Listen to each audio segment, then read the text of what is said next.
Ini tebal kan, saya akan nipiskan dia. Potong dulu supaya senang kita bagi dia nipis.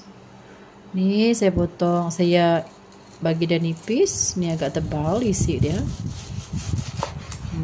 Saya suka makan yang agak nipis-nipis lah.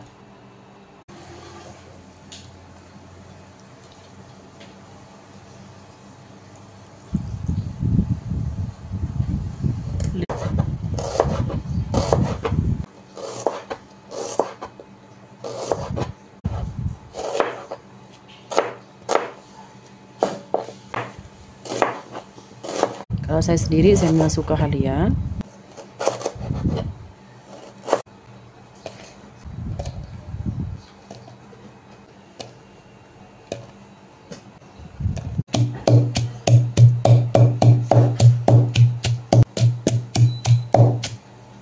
Aji. Kalau tak letak aji tak sedap lah sahabat. Masuk gula. Gula yang pakai sebagai tak akan pakai limau. Dan campurkan.